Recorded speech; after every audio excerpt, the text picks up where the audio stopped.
People के पेड़ को शाम को तेल का घी का दिया लगाना चाहिए, घृत का दिया, घी का।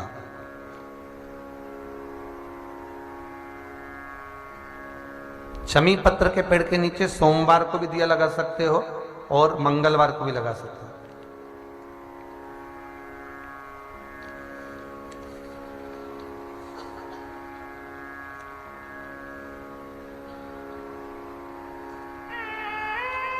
एक प्रश्न आया था,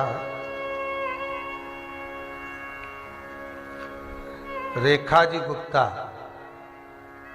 सुविधि नगर, इंदौर से आई है ये। इन्होंने एक प्रश्न किया है कि हमने सबको दिखाया, सर दर्द कभी बंद ही नहीं हो रहा। एक काम करिए जीजी, आप बाबा विश्वनाथ का नाम लेकर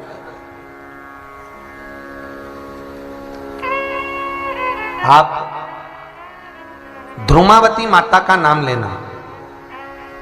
जिसको भी सर में दर्द रहता हो, आधा सीसी का दर्द रहता हो, सिर का दर्द रहता हो, या आए दिन टेबलेट खाकर सोना पड़ रहा हो और रात्रि को बेचैनी होती हो, बेचैन हो जाते हो, सिर पे पसीना आने लगता हो, घबराहट होने लगती हो, एकदम तुरंत घबराहट हो जाए, चाहे दिन में हो चाहे रात में हो, घबराहट उत्पन्न, तो उसके लिए ध्रुमावती माता का नाम लीजिए।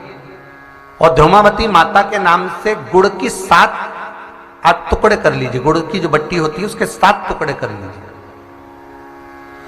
और ध्रुमावती माता के नाम से जहां पर गौरी और शंकर दोनों विराजमान हो, गौरी और शंकर का मंदिर यदि आप दर्शन करेंगे तो शंकर भगवान का जहां शिवलिंग हो और शिवलिंग के साथ में पार्वती जी शंकर के साथ नीचे ही बैठी हो, सामने दीवार पर या ऊंचाई पर ना हो।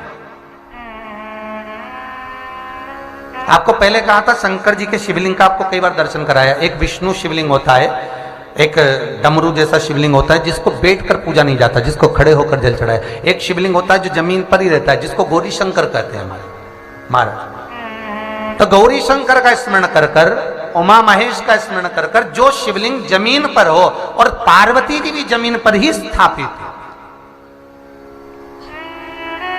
गौरी शंकर का स्मरण कर कर शुक्रवार के दिन शंकर भगवान पर प्रदोष काल में, समय के शाम के समय पर, सूर्य अस्त के कुछ ही क्षण में वो गुड़ की डिलियां आप शंकर भगवान को चढ़ा दीजिए और गौरी माता का स्मरण कर कर उसको उठाकर ले आइए। जिस दिन उठाकर लेकर आए, शनिवार, रविवार, सोमवार, मंगलवार, ऐसे 7 दिन लगातार दरवाजे के बाहर उसी शिव मंदिर के द्वार पर बैठकर आप वो गुड़ की डली को खा लीजिए। महाराज, जिंदगी में कभी घबराहट नहीं हो सकती, सिर दर्द नहीं हो सकता, बेचैनी नहीं हो सकती और पसीना नहीं आ सकता घबराहट के कारण। रात को चक सो आनंदमय, पर गौरी शंकर होना चाहिए। गौरी शंकर का स्मरण।